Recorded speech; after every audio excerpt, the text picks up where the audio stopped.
Estou vendo, pastora Vera. Vamos abrir aqui. Eu queria que você abrisse lá no livro de 2 Reis. A chamada do programa, ela foi uma chamada muito interessante, né? Muito instigante. Porque na chamada não chega nem como uma ordem, chega como um alerta de Deus, a chamada do programa. Que Deus está nos alertando já na chamada a nós termos domínio quando formos manusear as nossas espadas, né? Nós temos que ter domínio quando nós estivermos em guerra. Nós temos que ter domínio sobre a arma que está nas nossas mãos. Porque nós, como servos de Deus, como discípulos do Senhor, às vezes nós perdemos o domínio, porque ficamos querendo fazer muito para Deus, ansiosos em ser muito fiéis, e nós temos que ser mesmo, mas eu quero dizer para você que mesmo quando você está dentro da obediência de Deus, você tem que saber se mover. Você tem que saber como você tem que agir, a maneira como você tem que se portar. Você não pode chegar enfiando o evangelho na garganta de ninguém. Você não pode querer arrancar a orelha de ninguém. Lembra de Pedro? O Pedro, ele não sabia manusear a espada. O Pedro, ele não tinha... na verdade, Pedro era um pescador, né, gente? O Deus Pedro não era um guerreiro, Pedro era um pescador. Então, Pedro não sabia manusear a espada. Agora que isso aqui veio aqui agora, que negócio interessante, Deus ele começa a revelar. Pedro não era um pescador, não era um guerreiro, ele era um pescador. Então, por ele não ainda saber lutar com as armas que estavam na mão dele, ele manuseou a espada de maneira errada. E ele foi lá e cortou a orelha daquele soldado ali, cortou a orelha de um homem que não podia ter nenhum defeito, de um homem que tinha um chamado. Jesus sabia. O fato de Malco não estar debaixo da mesma visão que Jesus, não ser discípulo de Jesus, de ser até inimigo, né? Vou colocar aqui entre aspas de Jesus, isso não anulava o chamado de Malco. Isso não anulava o que Deus tinha para Malco, gente. Então eu quero dizer para você que essa pessoa aí que não conhece Jesus e que você às vezes quer defender Jesus a ferro e fogo, ela também tem um propósito de Deus. Existe um propósito na vida dessa pessoa também. E até na vida dos seus inimigos, inclusive. Então, por favor, Deus trouxe essa chamada assim, ó. Aprendam a ter domínio sobre a espada. Cuidado com o manuseio exagerado da espada. Cuidado com o muito fazer exagerado. Porque até o muito fazer exagerado, ele pode trazer prejuízos. Ele pode prejudicar pessoas, sabe? Quando você exagera demais nas suas atitudes, você pode sair atropelando pessoas. E Deus, ele não atropela ninguém, querido. Jesus jamais atropelou ninguém na caminhada dele, durante o ministério dele. Jesus, ele falava e acabou, ele não batia a boca, ele não discutia, ele não dava uma ordem para os anjos descer e dizimar todo mundo. Ele não fazia nada disso, não. Ele respondia, se posicionava corretamente e continuava caminhando. Então, para a gente continuar caminhando, a gente tem que saber se portar na caminhada. Amém? Eu queria que você abrisse aqui a Bíblia no 2º livro de Reis, por favor. Deus me deu essa palavra aqui. Eu nunca preguei disso aqui, achei tão interessante isso aqui.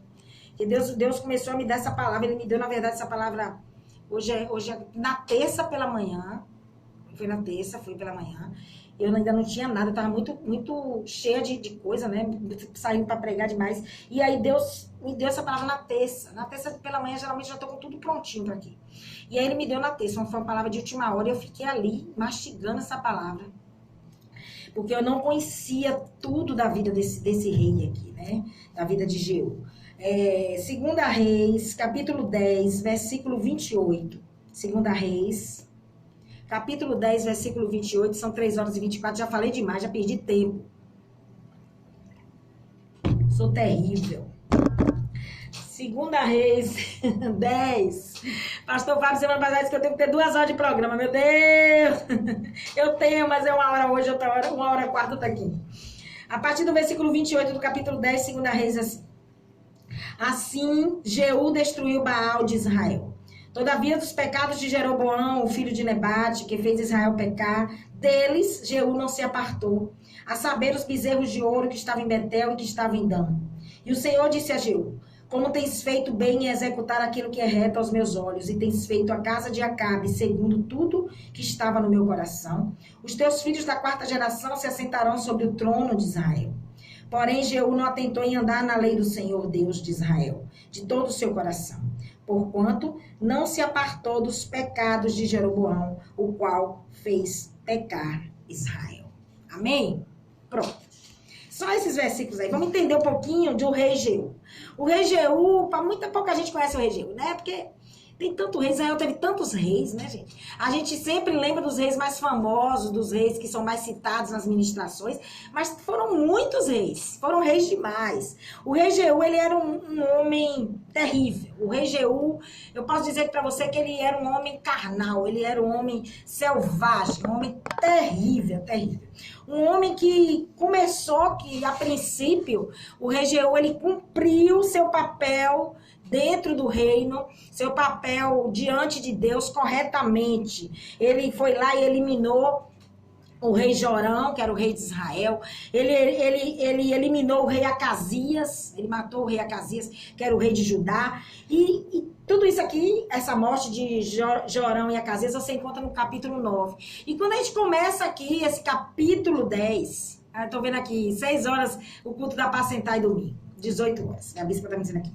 Quando a gente chega aqui no capítulo 10, nós encontramos o rei Jeú voltado para a próxima missão dele. Ele já tinha matado Jorão, ele já tinha matado Acais, né, Acasias, e agora ele tinha uma nova missão. E essa missão de Jeú era destruir toda a casa do rei Acabe.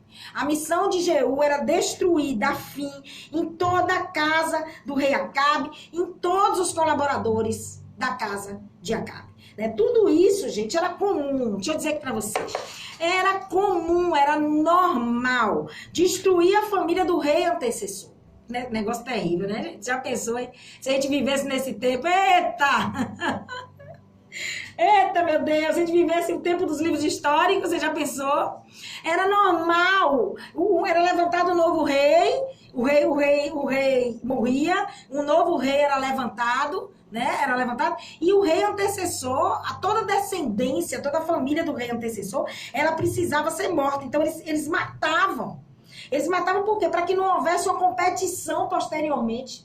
Para que alguém da casa de Acabe, no caso aqui do rei Jeú, não se levantasse para requerer o trono. Não se levantasse para reivindicar o trono de Israel. Né? A Bíblia diz que lá em Samaria, se você começar a ler, no comecinho do capítulo 10, você vai ver que a Bíblia nos relata que existiam 70 filhos de Acabe em Samaria, 70 filhos de Acabe. E aí o que Jeú faz? Ele envia cartas, ele escreve cartas ordenando aos guardiões, eu acredito que seriam filhos menores, né?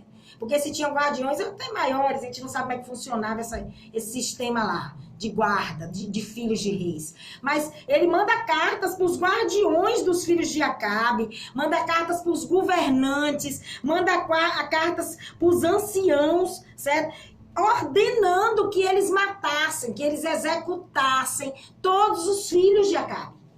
A ordem que estava nas cartas era muito clara, que os filhos de Acabe, os 70 filhos de Acabe, que estavam em Samaria, precisavam ser mortos.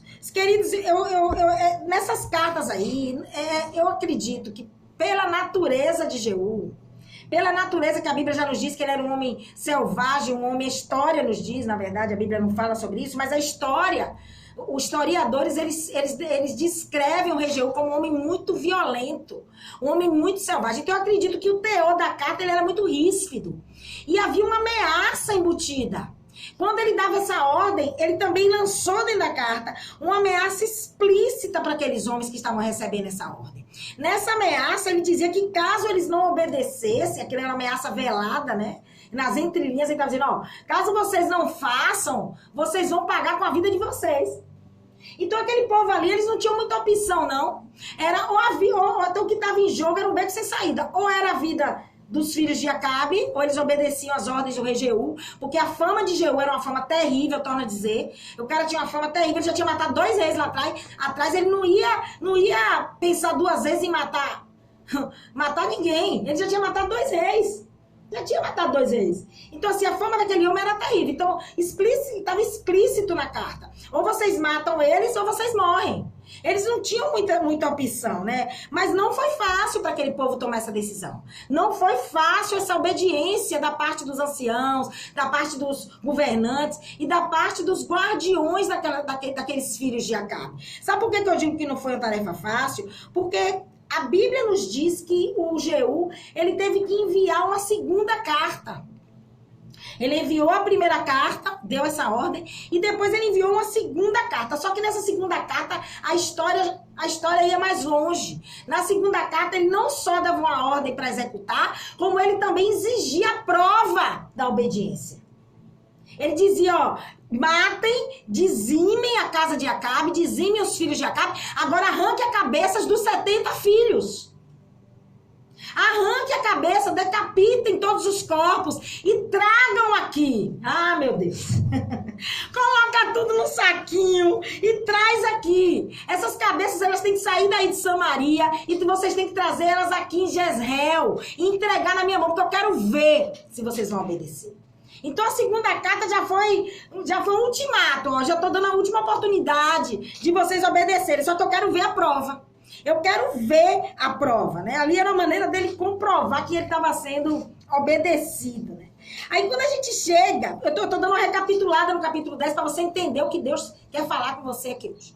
Quando você chega aqui no versículo 12, se você tiver com sua Bíblia aberta aí, eu aconselho você a acompanhar. A Bíblia diz que Jeú, depois que ele dá essa ordem, né, para matar os filhos de Acabe, e com certeza a ordem aconteceu, os filhos de Acabe morreram, ele resolveu partir para Samaria.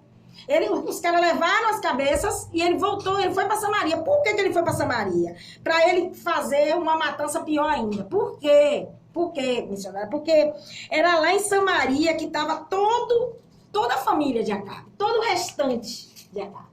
Todo o restante da família de Acabe estava espalhada lá, estava lá na capital, estava em Samaria, inclusive a tal da Jezebel, né? Inclusive a tal da Jezebel. Eu quero deixar uma coisa bem clara aqui, para você não condenar o Jeú antes da hora, viu? Porque eu tô citando isso aqui, mas isso daqui a gente não tá condenando o Jeú, não. Foi terrível o que ele mandou fazer, foi terrível, mas Deus, deixa eu dizer aqui pra você, Deus, ele era terrível. Deus é terrível, querido. Essa ordem aqui, ó, essa ordem que Jeú recebeu aqui não estava fora da vontade de Deus, não. Essa ordem que Jeú recebeu aqui, ele estava agindo em concordância com a vontade de Deus que havia sido profetizada por Elias. A vontade de Deus que Elias profetizou, vocês lembram lá em 1 Reis? 1 Reis, capítulo 19, versículo 17. 1 Reis, capítulo 21, versículo 29. O Elias, ele profetizou toda a destruição da casa de Acabe. Ele profetizou a morte de Jezebel. Ele disse a forma como Jezebel morreria. E Jeú, ele tinha consciência de que o que ele estava fazendo estava dentro da vontade de Deus. E isso aí, querido, apesar dele ter consciência, apesar dele saber que ele não estava fazendo nada fora da vontade, isso trouxe um problema. Isso foi um problema também para Jeú. Por quê? Porque isso aumentou ainda mais o zelo fanático que aquele homem tinha. Porque o Jeú, ele era um servo fanático. Ele era aquele tipo de crente que é tão zeloso que ele não pensa duas vezes em fazer qualquer coisa. Tem pessoas aí que são tão zelosas ao ponto que o zelo demais, ele deixa você muito mais religioso do que você deve ser. Tem isso também. Então, assim, tem pessoas aí que são tão zelosas, são tão devotas a Deus, que elas não pensam muito, elas não têm muito traquejo. Foi aquilo que foi dito aqui no começo, você tem que ter traquejo com as armas, você tem que ter prudência no manuseio da espada, você tem que ter prudência nas atitudes, naquilo que Deus manda você fazer, você tem que fazer tudo com muita diligência, com muito cuidado. Esse zelo aí de Jeú, ele se tornou um zelo fanático. O Jeú, ele se tornou um fanático. Porque tudo que é em excesso, querido, tudo que vem em excesso, tudo que você faz em excesso, tudo que é excessivo, é fanatismo. Tudo é fanatismo. O Jeú, ele cumpriu as profecias. Ele cumpriu o que foi dito lá atrás, mas a matança que ele realizou foi uma matança excessiva. A matança que ele realizou foi uma matança extensa. Eu digo para você que um rastro de crueldade, um rastro de sangue, ele começou a se formar no caminho do rei Jeú. Por onde esse homem passava, ele deixava um rastro de desolação. Por onde esse homem passava, ele deixava um rastro de morte. Eram matanças, queridos, excessivas. Eram matanças constantes e sucessivas. O que é sucessivas? Matanças que aconteciam a todo tempo. A todo tempo pessoas morriam. A todo tempo ele mandava matar pessoas.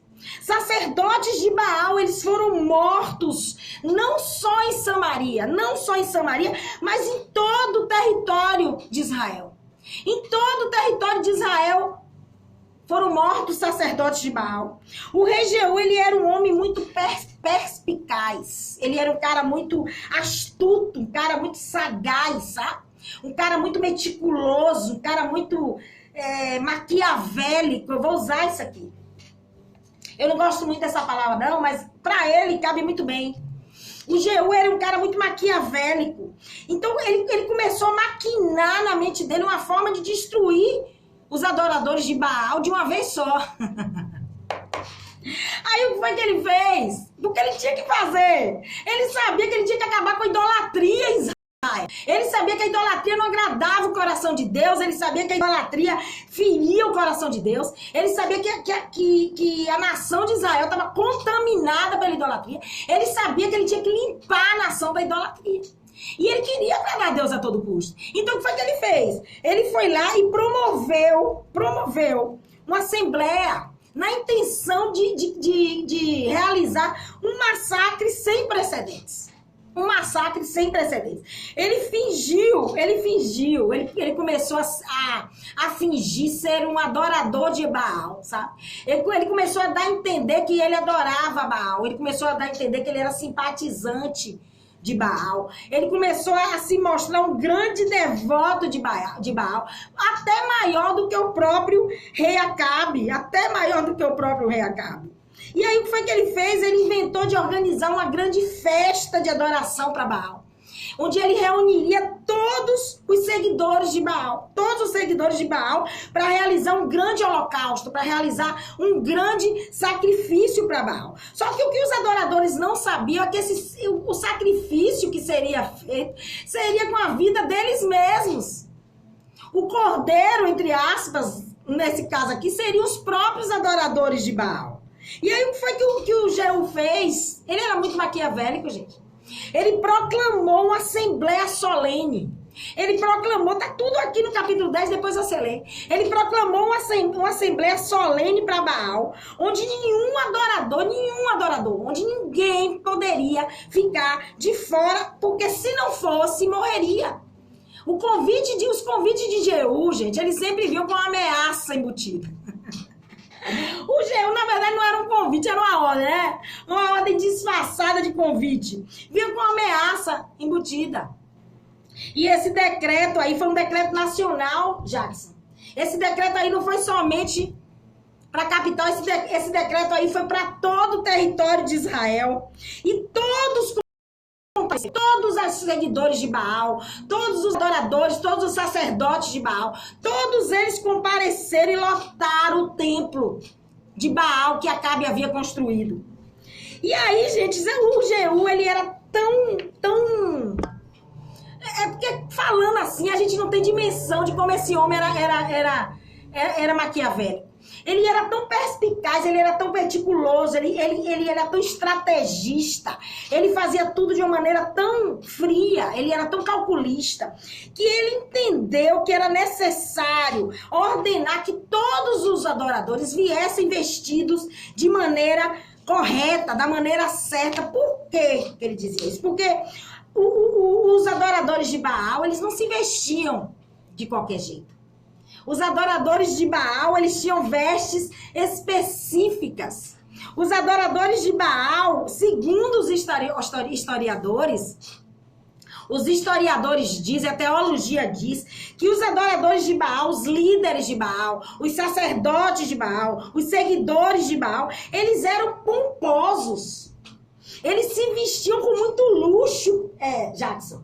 Eles se vestiam com muita ostentação. Era muito brilho, era muita pedra, era muita ostentação. Por quê? Porque havia uma crença, havia um credo que dizia que quanto maior era a ostentação das vestes, mais espiritual aquela pessoa era. Ah, meu Deus, isso me lembra tanta coisa. Você tá entendendo o que Deus tá falando?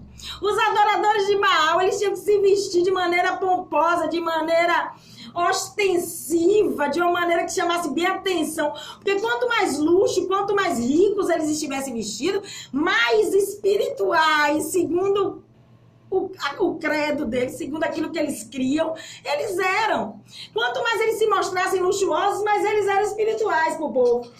Eles andavam, eles eram altamente soberbos. Então, Baal, o Jeú, ele se aproveitou disso. Pra quê também, gente? Pra poder proteger o povo de Deus. Por que você tá dizendo isso, missionário? Porque o Jeú, ele ficou preocupado de que algum homem de Deus, no meio daquela assembleia, aparecesse ali. Ele teve medo de que algum homem de Deus fosse ferido naquele negócio, fosse morto por engano. Então, o que ele fez? Ele disse, não, manda todo mundo vir vestido de acordo, vestido como seguidor, vestido como adorador, porque na hora que aconteceu o massacre, se tiver algum distraído, algum crente distraído no meio dessa adoração aí, os homens, meus homens não vão matar. Meus homens não vão ferir, não vão tirar a vida. Era um zelo, ele não queria arriscar a vida de nenhum homem de Deus fosse morto por engano ali, sabe? Então tudo foi muito bem arquitetado, muito bem arquitetado. Estudos dizem, a Bíblia não diz, mas os estudos teológicos, os historiadores, eles dizem que o Jeú, ele escolheu 80 homens. Foram 80 homens poderosos, 80 homens violentos, eram 80 assassinos que ele colocou na porta do templo para montar uma guarda. E esses homens ficaram ali, aguardando somente o sinal para entrar e matar todo mundo. Ele arquitetou tudo direitinho. Eles ficavam ali do lado de fora, preparados para atacar e matar todo mundo. E ainda tinha uma coisa, se esses homens aí, ainda havia uma ressalva, se esses 80 homens, por acaso, por algum azar do destino deles, eles deixassem escapar algum adorador, eles mesmos pagariam com a vida. Então o Jeú, gente, não era flor que se cheire, não. O Jeú não era brincadeira, não. Era um homem temido. Era um homem terrível, era um homem temido. Era um homem que vivia na base da pressão, vivia pressionando as pessoas. Ele oprimia as pessoas. Ah, meu Deus. E aconteceu do jeito que ele disse que aconteceu. Foi assim que aconteceu. Os adoradores de Baal todos compareceram naquela assembleia, lotaram o templo de Baal, ofereceram todos os sacrifícios que eles levaram, todos os sacrifícios, e logo em seguida a ordem foi dada, aqueles 80 homens entraram e mataram todo mundo. Não sobrou um para contar a história. Gente, o Jeú, ele cumpriu a missão dele. Ele cumpriu a missão dele. Ele cumpriu o que ele tinha que fazer. O dever dele foi cumprido. O balaísmo, ele sofreu um golpe mortal em Israel. O balaísmo sofreu um golpe de morte em Israel. Só que mesmo Jeú tendo cumprido com seu papel, em contrapartida a tudo isso, o Jeú, ele se contaminou. Ele foi influenciado, ele se transformou em um homem ainda mais perverso. Isso é muito perigoso. Ele se transformou em um homem ainda mais, ele já era perverso, mas ele conseguiu ser mais perverso do que o próprio Acabe. Imagina, gente. O Jeú, ele foi levantado por Deus para destruir toda a descendência de Acabe, destruir toda a casa de Acabe, destruir com a vida de Jezebel. Por quê? Porque Acabe não tinha feito, tinha uma palavra profética sobre a vida de Acabe, dada por Deus lá atrás. Acabe ia receber, ia colher o fruto da desobediência, da idolatria, da contaminação dele, dos pecados dele. E o Jeú, ele foi levantado para executar a palavra profética. Só que ele fez, mas o fanatismo, o excesso de zelo, é isso que Deus quer falar aqui. O excesso de zelo daquele homem transformou aquele homem numa pessoa pior Transformou aquele homem numa pessoa mais perversa do que seu alvo, querido. Escuta o que Deus está falando. Existe uma linha muito tênue, uma linha muito fina entre o zelo e o fanatismo. Existe uma linha muito perigosa entre o cuidado com as coisas de Deus e o fanatismo pelas coisas de Deus. Existe uma coisa muito perigosa entre você amar a Deus e cuidar da palavra e apresentar Jesus e o fanatismo sobre isso em relação a quem não conhece Jesus. Cuidado, é uma linha muito fina, muito perigosa. E às vezes a gente não percebe que está transpondo essa linha. A gente não percebe que a gente está ultrapassando limites. O Jeú, ele achava que estava fazendo tudo certo. Ele achava que estava fazendo tudo certo e que tudo que ele estava fazendo só revelava o tamanho do cuidado, do zelo dele por Deus, querido. Ele fala isso no versículo 16, ele diz assim, ó, versículo 16, ele diz, vem comigo e vê o meu zelo pelo Senhor. Ele entendia, ele achava que ele estava fazendo tudo corretamente. Você lembra de Paulo? Paulo achava que estava fazendo tudo corretamente. Saiu matando meio mundo de cristão. Saiu matando meio mundo de judeu. Por quê? Porque ele achava que estava fazendo aquilo que agradava o coração de Deus. Mas Paulo era cego espiritualmente. Paulo não conhecia Jesus. O Jeú, ele conhecia, ele era servo de Deus. Ele andava debaixo de direção de Deus, mas ele permitiu que o zelo, que o amor, que a devoção a Deus extrapolasse, mexesse mais do que ela. Já viu a legalidade nesse homem? Porque a natureza dele já era uma natureza selvagem, já era uma natureza forte, uma natureza de crueldade. Já via, então o inimigo ele entra por onde há legalidade, querido. Ele não teve esse cuidado, não teve esse cuidado. No versículo 16 ele diz, fala sobre o zelo. Só que dentro de todo esse cuidado aí, dentro de todo esse cuidado, dentro de todo esse fazer no nome do Senhor, o Jeú ele exagerou. E ele acabou matando muita gente inocente pelo caminho. Por onde ele passava, ele matava. Gente que podia ter ajudado aquele homem, inclusive, a ser um rei mais eficiente, a ser um rei melhor, a ser um ser humano, sabe, mais melhor, a ser um homem mais humano. Mas não, ele estava tão obcecado em fazer para Deus, em mostrar o serviço, em fazer, que ele saiu atropelando todo mundo.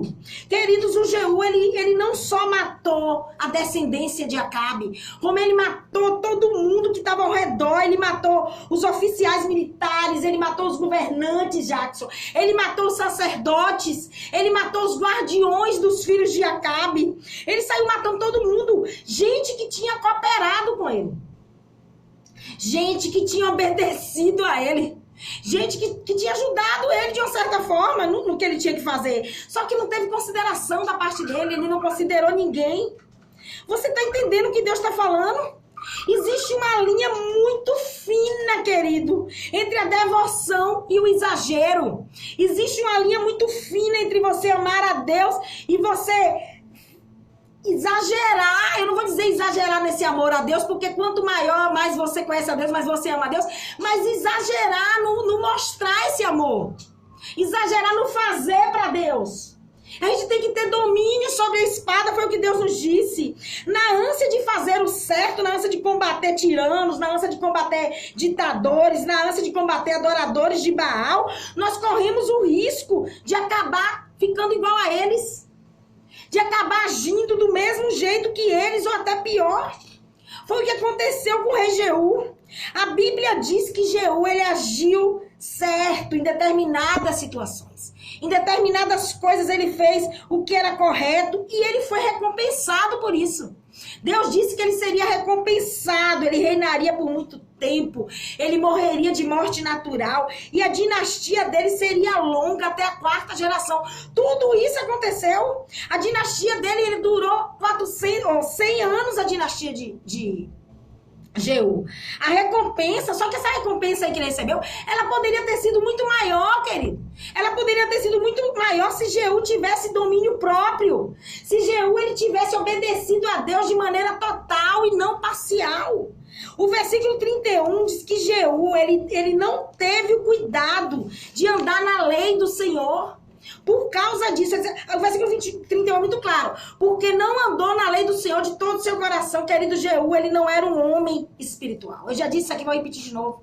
O Jeú, apesar de ter feito coisas certas, de ter respeitado a tradição profética, de ter respeitado a palavra profética lá de trás, ele não tinha nenhuma piedade, ele não tinha nenhum sentimento de misericórdia, ele não se preocupava em seguir rituais, ele não se preocupava em seguir cerimônias, ele não se preocupava com a legislação mosaica, ele não se preocupava. E por isso, ele manteve alguns pecados de Jeroboão. É isso que a Bíblia diz. Porque ele não tinha esse lado espiritual, ele só tinha um lado carnal. Qualquer um pode ser servo sem ser espiritual, querido. Eu digo pra você, qualquer um pode servir a Deus sem ser espiritual.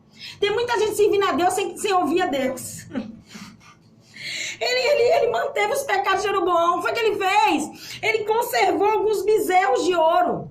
Um homem que destruiu muitos altares, mas que guardou muitos bezerros de ouro, mantendo a idolatria por motivos políticos. Havia interesses políticos nele guardar esses bezerros. Havia uma disputa política. A lei de Moisés, querido, ela não se adaptava. Não se adaptava ao governo do rei Jeú. Que negócio, quer dizer que a lei tem que se adaptar a você? Não é você que tem que se adaptar à lei?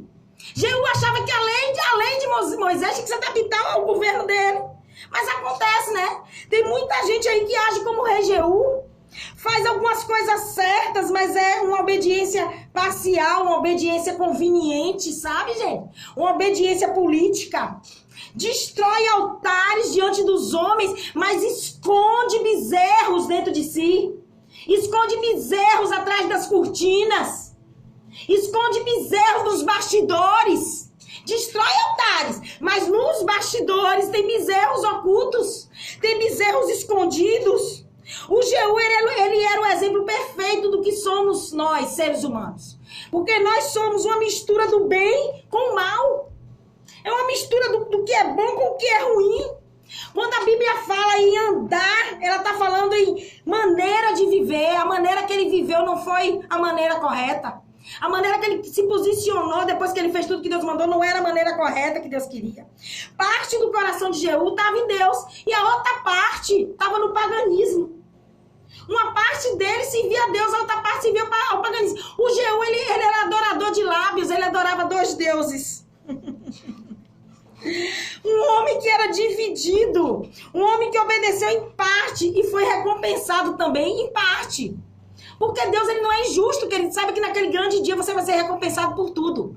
Por tudo que você fez, que deveria ter feito, por tudo que você não fez e que deveria ter feito. E por tudo que você fez que não deveria ter feito. Não se iluda, porque você vai ser recompensado tanto pelo bem que você faz, quanto pelo mal que você faz. Deus foi lá e recompensou ele de acordo com o que ele tinha feito. O reinado dele durou 28 anos. Foi o reinado mais longo dos outros reis de Israel depois da divisão do reino. Foram 28 anos e Deus cumpriu a promessa. Ele morreu de morte natural. Jeú foi o rei que governou mais anos. Eu acredito que tenha sido até essa a recompensa dele. Sabe, eu acredito. Eu acredito que essa tenha sido a recompensa pelo certo, pelo que ele fez de certo. Mas eu quero dizer pra você, não use isso. Não use isso como consolo pra sua vida. Que você vai ser recompensado pelo aquilo que você fez de certo. Não basta, querido, somente fazer o certo. Não basta somente você fazer aquilo que Deus mandou da maneira que Deus mandou. Não é do jeito que você entende, é da maneira que Deus mandou. O Jeú fez da maneira que ele entendia. O Jeú, ele extrapolou. Você precisa fazer as coisas certas na totalidade. Você não pode ter uma obediência parcial, você tem que ter uma obediência total. E eu digo pra você mais uma vez, cuidado com os excessos de zelo. Cuidado com os excessos. Quando nós não temos domínio sobre as nossas atitudes, sobre o nosso zelo, sobre o nosso serviço, sobre a maneira como vamos abordar o irmão, quando nós não temos atitude correta, atitude ponderada, atitude com domínio, quando nossas atitudes elas são exacerbadas, nós acabamos pecando contra Deus e acabamos perdendo No decorrer do caminho, você vai perdendo tudo aquilo que Deus tinha para você. Por quê? Porque você agiu de maneira exacerbada, o seu zelo foi fanático, o seu entendimento foi de homem, a sua obediência foi parcial. Deus trouxe essa palavra aqui porque tem muita gente aí que na ânsia de fazer para Deus está saindo atropelando todo mundo, matando todo mundo, pisando todo mundo e achando que Deus está se agradando. Deus não está se agradando, não. Aquilo que Deus mandou você fazer, você vai fazer, acabou. Agora cuidado, para você não exagerar, para você não querer enfeitar o comando de Deus, para você não querer acrescentar, porque a palavra nos diz que a palavra de Deus ela não pode ser nem aumentada nem diminuída. Você tem que fazer aquilo que Deus mandou você fazer e ponto. Você não tem que fazer nada além do que foi dito para você fazer. O Jeú fez além. O Jeú ficou doido, o Jeú ficou fanático. Tem muita gente aí que tá doida no reino. Fazendo. Não tenho mais tempo. Acabou. Quarta-feira estaremos de volta. Quero cumprimentar você que esteve conosco, viu? Muito obrigada, um abraço para todo mundo aí. Eu vi que tem um bocado de gente aqui. Sueli, Vera, Ana Paula, todo mundo, Jamile, Lucicleide, do Caminho da Sabedoria, abraço. Um abraço para vocês todos. Compartilhem, por favor, a live no Instagram, a live no Facebook. Se eu conseguir, eu publico no YouTube Missionária Ivana Lima. Se inscrevam lá. Um abraço, até quarta-feira que vem, em nome de Jesus.